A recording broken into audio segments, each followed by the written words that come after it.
Well, hello and welcome to another episode of More Perfect Marketing. My name is David Baer. Today we're going to be chatting about automation, sales, and we're probably going to go in some directions that I'm not yet aware of, nor is my guest. My guest, by the way, is named Kevin Snow, and he is joining me to talk, we think, about the role that automation has the potential to play in sales. But as we've just discussed before we hit record, we're not entirely sure where this conversation is going to go. And I'm sort of excited about that. So stay tuned. In the meantime, hello, Kevin. Hi, David. Thank you so much for having me on your show. I'm really excited to be here today. Hey, you are a fellow podcaster. You've got about the same number of episodes posted as I do at this point. I'm curious, before we get into the automation thing, to hear a little bit about what that podcast journey has been like for you, and why you are hosting, or I should say co-hosting, the Awesome Growth Mode podcast. Yeah, so I actually hadn't done any podcasting prior to that. I may have appeared on one, but I'd never actually had my own show. I've never done any of that stuff at all. So my business partner had a podcast called Success Champions, where he would interview people, and it was an hour-long podcast. It was literally them getting to tell their story and do deep dives into all the really cool things they learned along the way. And he was getting 50,000 downloads an episode. And, even without publishing on a weekly basis, he'd drop a new episode. It's like, oof, and it'd just be huge numbers. But he was tired of that. He's like, let's do something different. Let's do a short format, 15-minute to 30-minute show. And let's talk about sales and growing your business and scaling, and talking about all the stuff that we go through. And that we've learned, that we're now teaching to people, and the current struggles and stuff we're going through. And I'm like, sure, that sounds fun. Yeah, I'll totally jump on a microphone and bare my soul to the world. That is an introvert's dream job. So but we did it, and it's been really cool because he and I are actually really good friends. So there's a ton of banter. We give each other crap. We call each other out under the bus for the screw ups we've done in our company, but it's all about sharing that story. And it's been awesome for our followers and our clients and our members at Success Champion Networking to really hear that, hey, we go through the same stuff that they did, or they are, and that there's light at the end of the tunnel, and it gets better. And things, it's really a motivational thing for a lot of people to hear us talk about all the stuff we screwed up and what we learned from it. That's awesome. And I love the transition from an hour-long format into something that's easy to consume, 15 minutes, 20 minutes, that sort of thing. It's one of the reasons when I was looking at statistics about, consumption time, I said, okay, I'm going to try, although I get into really interesting conversations that I hate cutting off, to stick with 30 minutes. And the only reason I mentioned that is because I neglected to remind you that it was only a 30-minute podcast before we hit record. Here's where I think we want to go, because we started talking about the fact that this is a conversation around automation, but you talked about a bunch of things that could enter into relationship, positioning, sales process that happen in and around where automation can exist, can support. Yep. And so let's step back and talk about your philosophy about what role automation plays, and then we can sort of explore different ways to apply it as it pertains to the way that businesses actually operate. Yeah. So when I started out in the automation world, I was a sales consultant. My original company, Time on Target, that I launched back in 2010 was actually speaking and training. And then I did a deployment over to Iraq and Kuwait. It was overseas for a year. And I came back and I had no speaking gigs lined up. I had nothing in my pipeline. I'm like, oh, crap. I just discovered the major flaw in my business model, and it's me. I can't be gone. I had this realization that I hadn't actually created a company or a business. I'd created just a really cool job. So I did this huge pivot at that point where I was actually going into tech companies, cybersecurity, MSPs, software as a service, development firms, and we would help them actually launch a sales team. And we would help them figure out, all right, so what's the job description? How are you going to pay them? How are you training them? We teach them how to do the interviewing. And at the end of the whole process, they'd have a team of 2 or 3 salespeople that they were now outselling and hopefully generating revenue for them. As I was going through that, I discovered lots of part of that process that I didn't like doing, and lots of things that were actually choke points for being able to scale the company to where I wanted to be.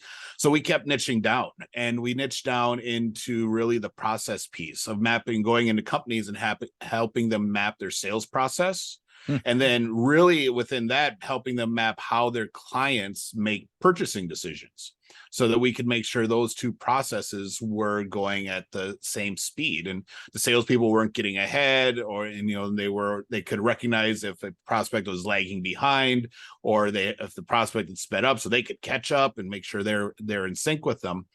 And at that point, I had my next big aha moment as a business owner that I had screwed up again, and I realized that I was leaving thousands of dollars on the table because I was outsourcing all the automation stuff. I was bringing other companies in to work with CRMs and to do email marketing automation and all the sales enablement stuff. That was the term at the time. And I was like, all right, well, I guess I'm going to bring this in house because I do all this for my company already. There's no reason I shouldn't do this for my clients and then get paid to do it. So then that's really where we focus on where we're at now, is doing the automation and figuring out how that integrates into a process and how it actually helps the company have more time. And that's really, for me, the bulk of what automation is about. It is there to help your salespeople or your owners or whoever is the proponent of that automation process to actually have time to do stuff that grows the company. When I look at a sales process, I'm looking at, what redundant tasks are you doing? Are you entering data in multiple systems? Well, how do we get something that pushes the data to all of them so you don't have to do that? How do we use email to get rid of the salespeople spending time trying to create their own content because they can't find what they need, and doing it horribly and pissing off the marketers in their company because they're sending out stuff that hasn't been vetted. But then also getting rid of those redundant thank you emails or other communications that happen with every client at certain points, that the salespeople shouldn't be doing, because they should be either out on a call with another prospect, or they should be setting more meetings and filling the pipeline. And that's really what automation is. It's a way to become more effective and more efficient.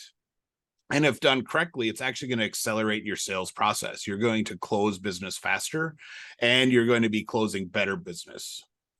So you've used the word automation because I started with that, but in our worlds we talk about automating marketing, and we talk about software that not automates but that supports sales. That's sales automation. Is there a distinction really in the what these things are?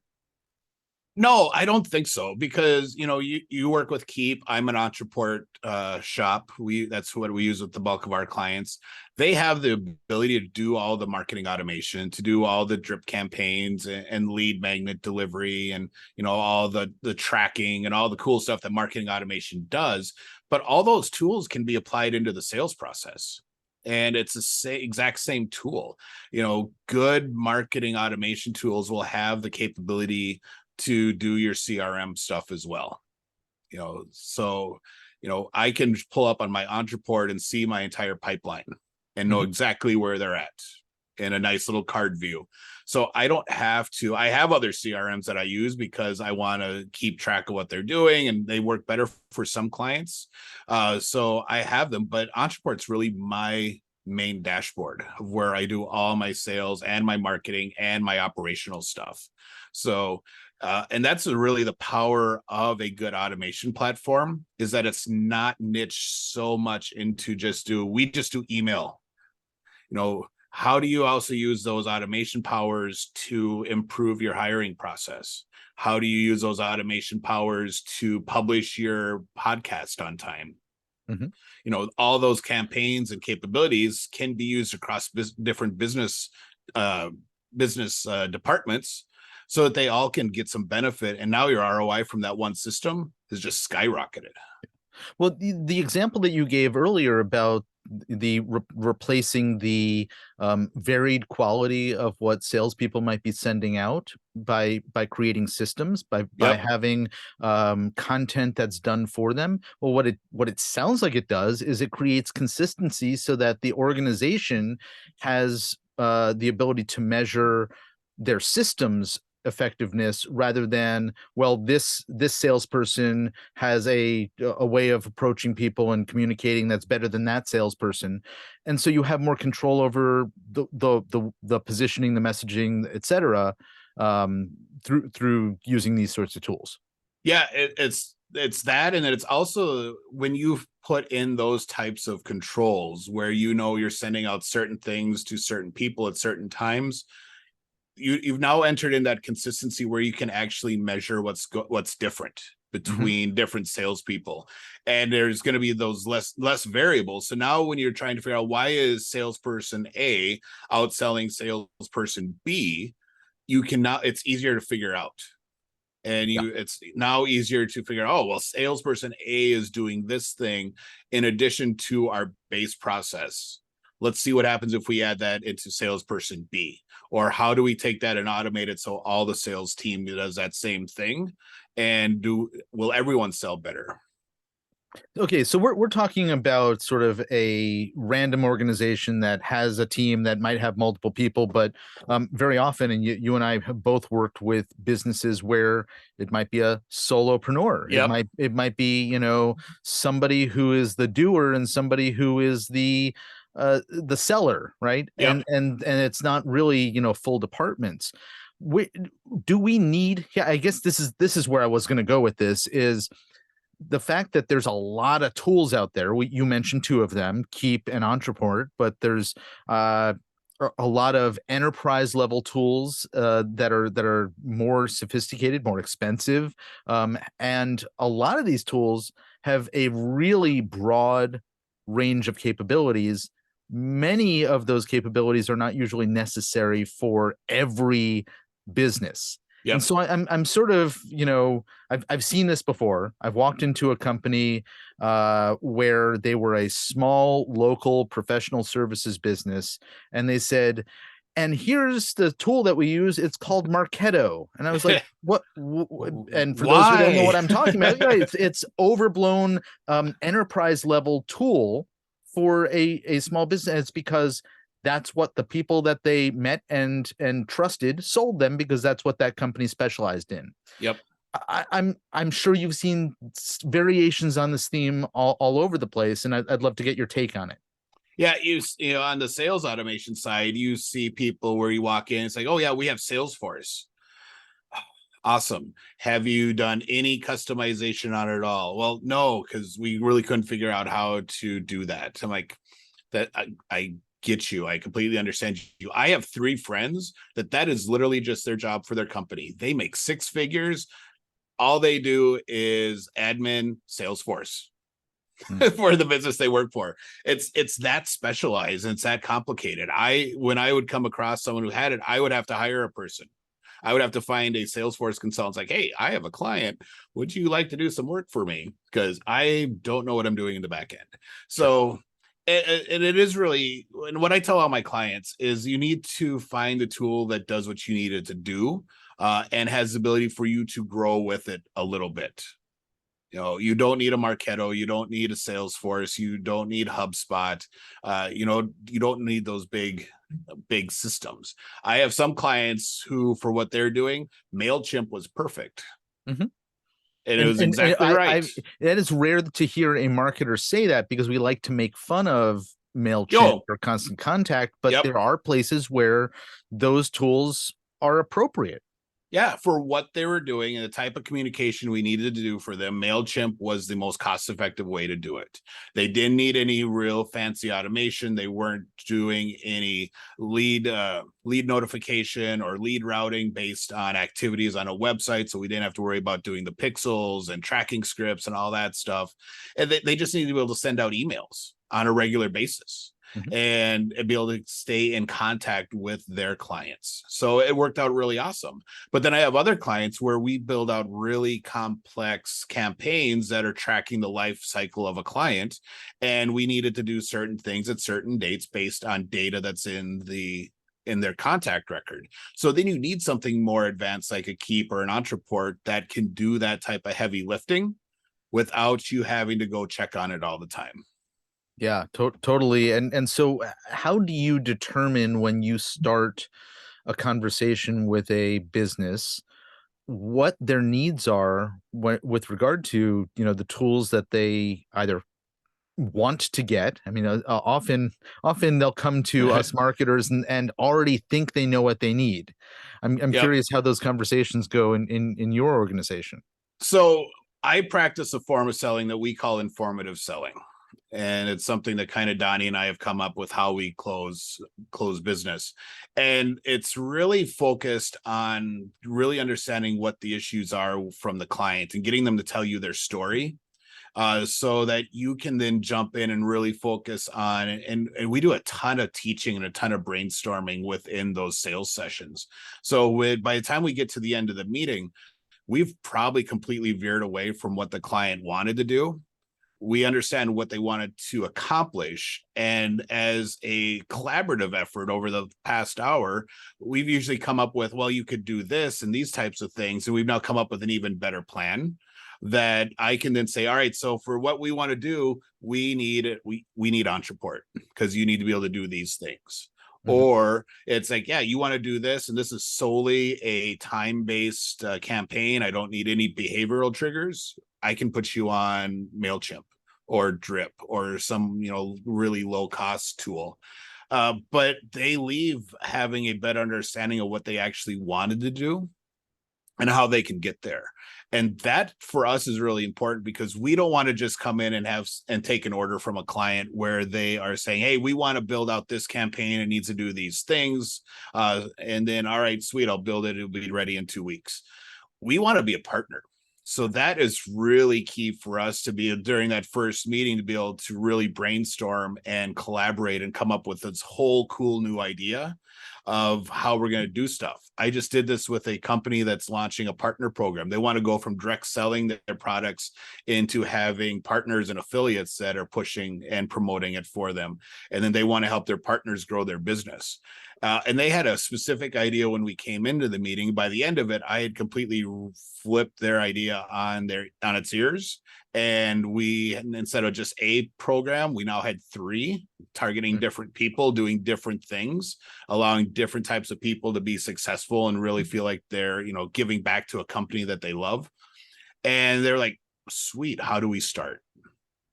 So, I regularly tell people, and I have friends in the marketing that don't understand how I do this. I one call close, you know, $15,000-$20,000 marketing contracts Mhm. just because we've taken them through a process where at the end they feel even more confident about what they need, and they're excited to actually know that there's a route that they can take. So that informative selling concept is really key for working with companies so that you're actually giving them what they need, not necessarily what they want. There's so many different approaches to selling, and this is not a podcast about sales, and so I don't talk about this with my guests very much, but I want to dive into this a bit because I'm not a sales expert. I don't have the background, I have the foundational knowledge, and I understand, that there's the spin selling camp over here, Yeah. and there's the Sandler camp over here, and there's other stuff that I don't really understand, where they fit in. And so I know what we do in our organization, which is very intentionally identifying and extracting pain and talking about the implication Yep. of not fixing it and all of those things. That sounds like it's very, very different from the conversations you've just described. Yeah, it is. I grew up my first sales job and I was horrible at it. I actually got fired from my first sales job with like in under a year. Where I grew up in this world where they taught you how to use your pitch deck, and they'd give you the 3-ring binder with pre-printed pages that you could flip through as you were talking. It was like Kirby vacuums or Cutco Yeah. cutlery, except in the corporate world, with better marketing budgets. And I couldn't sell my way out of a paper bag do Yeah. it that format. And it one time, and it just happened that I started just asking questions.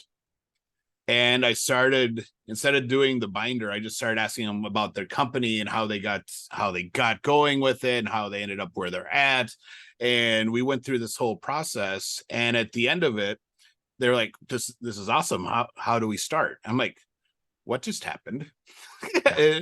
And this is nuts. And I was selling cell phones at the time for Nextel. Remember the walkie-talkie Mm-hmm. phones? Yeah. I learned how to be a badass salesperson with Nextel.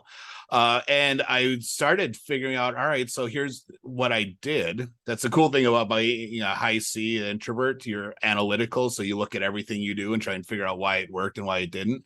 So I figured that out, and I put together a process of how I wanted to do the questioning and how I went from the really super safe, high level questions.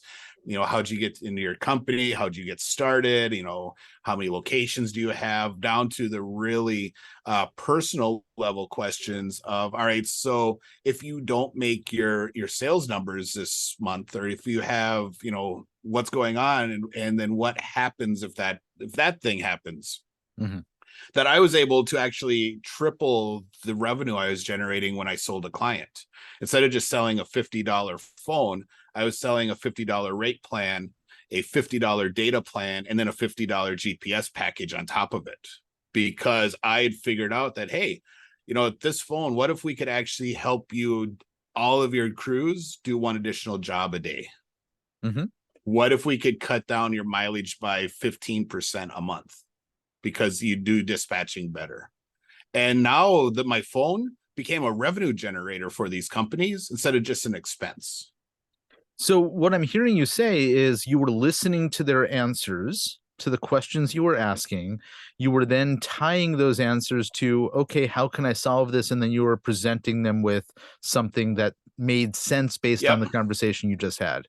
Yeah, other salespeople at the time were talking about, hey, here's our coverage map. You can talk with all these different places, and here's what it's going to cost you, and you get unlimited minutes. It was all the features thing, and I'm like, oh, I talked effects. I talked, what if we are able to do this for you? What if, and we did a demo once for a company, and it was awesome. I was there meeting with them, talking about how the demo was going, and we pulled up the GPS tracking for that specific phone. And he looked at one of them and he zoomed in on it, and he's like, we don't have a job at Mystic Lake Casino today. And one Mm-hmm. of our demos was sitting right smack dab in the casino in southern Minneapolis, southern Twin Cities. So he called the guy and he's like, hey Bob, what are you doing? He's like, oh, I just, I'm at a client's, I'm doing this and that. And he's like, all right, when you get done today, stop into my office. Yeah. And he had discovered that some guy was shamming on the job. He was sitting at Mystic Lake gambling in the middle of the afternoon instead of running his routes. And he's like, you just probably saved me like a couple $1,000s, and we haven't even started paying you yet. So it was all for me getting to understand the impact that we could have on them, and I stopped talking about hey, your phones work here, and you get so many minutes, and there's this really cool green send button, and it was all talking about, hey, we can do this. How does your life change when this happens? And that's how I sell digital marketing and automation. It's like, what happens if I can free up an hour of your a day because you're not doing follow-up emails? and you can actually focus on scaling your business. You can do more reach out. You can work on strategic planning for your business. And business owners, like, that would be awesome. That's 1 hour back that I can do other stuff that actually generates revenue. I love the way that you're describing this, and I'm thinking about, okay, how does automation actually help support this kind of discovery and pointing people in the right direction so that they then say yes at the end of that process. And I want to point out the fact that every time I say something about automation, I very intentionally use the word support rather than do. Yep. So I'm curious, can automation play a role here? Yeah, in sales, it plays a huge role in supporting the salesperson. So the example I always like to use is for a roofing company. They go out, they knock on a door, they do a measurement of the roof or windows or siding, and then they give pricing and they sell a job. Well, for a lot of small roofing companies, it's the owner that's going out and doing all that. So we had a client that we worked with, and we set up the automation so that a new client scheduled a meeting. All that meeting information went right into our automation tool, and it generated a task for the owner to complete a meeting. Mm-hmm. Just like with a CRM would say, you have a task. And once that task gets done, he goes out to the client, gets the measurements, talks to them about colors and types and all that type of stuff, and gets everything he needs. He marks the task complete. And then that triggered an email to be sent the following day saying, hey, it was great meeting you yesterday. One of the big concerns we always hear from clients when we meet with them is that they're afraid that they're going to get scammed by a roofing company. Okay. So we've put together this really cool checklist for you of all the things you need to check on as a homeowner before you give a roofing contractor any money. Mm. And it's key content for those people. Because I don't know how it is for where you are, but whenever we have a huge thunderstorm or a lightning storm or hail, we get storm crews coming through. And so it's people from, Southeast United States coming up to the Midwest and just going door to door saying, hey, we'll give you a free hail damage estimate and fix your roof. And a lot of them are fly by night companies. Let's make a lot of money quick and then subcontract out the work, and then we disappear. So everyone started to get smart about that. So the checklist was really key. Then once that was sent, there'd be another task generated for the salesperson, or for this case, the owner, to finish up the pricing and get that to the client. And once that's done, they mark that complete. And then another email sent out the next day with testimonials. Mm-hmm. And we had it set up to sort by zip code so that the person in one zip code would get testimonials from people within his area. Oh, I love that. His zip code or neighboring zip codes. So it was all local people. Mm-hmm. It wasn't someone in Bloomington, Minnesota getting a testimonial from Bill in New Jersey. Right. It was Bill in Bloomington getting a testimonial from Roger 5 streets over. Mm-hmm. And that was really key. And those are all things that now the owner didn't have to do. So it supported his ability to go sell, but then also run his company. And so it sounds like the pieces of content in these communications, these emails, are things that you learned from that client, from that roofing company. These things come up all the time. This is consistently stuff that people want to know. They want to know, hey, where else have you worked locally? They want to know, hey, is this the real deal, or are you trying to scam me? And there's probably a couple of other things that you can figure out. And so just thinking about what are the consistent questions that you're almost always going to be asked, well, put them into some form of a follow-up automation between first meeting somebody and closing the deal. Yeah, exactly. And what we do when we are building out this process for a client is really we'll actually talk to their clients. We will interview their clients and ask them a whole ton of questions to help figure out exactly what's going through their head at each step of their buying cycle. What their buying journey looks like and what key things they're trying to get answered to be able to move on to that next step. And then you can really shape the sales process to make sure you're feeding the right information at the right time, and that you can understand where in that buying process they're actually ready to talk to someone. Got it. And Yeah. now you're able to use that automation. A lot of people are like, ooh, someone fills out a form, you got to call them within 5 minutes. No, how about an email? An email thanking them for the form and giving them their stuff and giving options for, hey, if you're interested in this, here's some other things. And then figuring out where in the process what the triggers are, or what the cues are that they're there, to know that, all right, they are now ready to talk to Kevin. We're going to send this info to Kevin and say, you need to call them. They're ready to talk.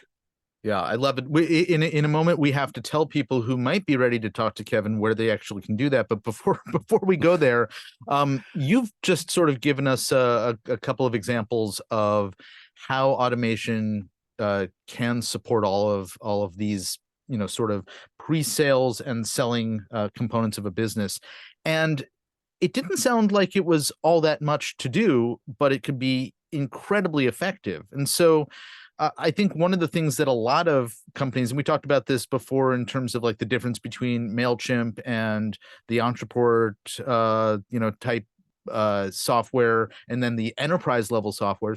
A lot of companies that are beginning to explore this or flirting with it, or they have something but they don't utilize it properly, I think, are confused about is how very simply it can be applied. Yeah, totally. And that's my mantra for clients, especially ones who are just getting into the sales automation, marketing automation world. They usually come with these really big ideas. We want to do this really cool campaign that, sends this and then does that. And we want to do all this stuff. And I'm like, that's awesome. That's really cool. We can totally do that. But let's scale down. Because what happens a lot of times, especially businesses that try and do it on their own and don't bring in an expert like you or like me, is they will get overwhelmed and it'll become too complicated. And then they won't build it quite right. So then they don't get the results they want. Then all of a sudden, email automation doesn't work. So what I talk to my clients about, especially when they're just getting started and they have really big ideas of where they want to be, is we help them figure out, all right, so what's the one thing that we can automate that's actually going to have an impact on your quality of life? And that quality of life thing is the big one for business owners. Awesome. If we sell more, that's really cool. But usually right up at the front, I want to make their life better so they don't feel overwhelmed from being the owner, and that they can spend more time owning a company and building that company out. And then we can add on every little things as we go. In the military, I'm a veteran. In the military, we have a term called improve your foxhole.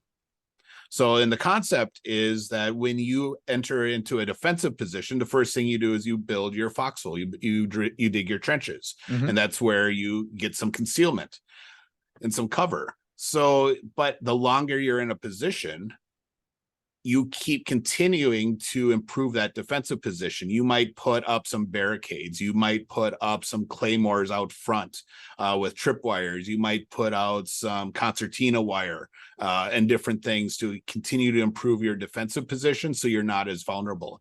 You do the exact same thing with your automation. You start with one thing that's going to make some improvements in your life and give you some immediate results, and then you keep building onto it and you keep adding. And over the course of time, now you're going to have this really badass automation ecosystem that you've built out that's got all the bells and whistles, is doing all the really cool stuff, and it's firing on all cylinders because you did it in phases as opposed to just trying this big thing at once.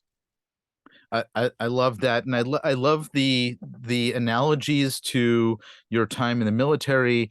It's something that you actually proudly demonstrate and display all over your website as well, which is really cool. You've even named some of the things that you feature, like your Pathfinder sales assessment. Yep.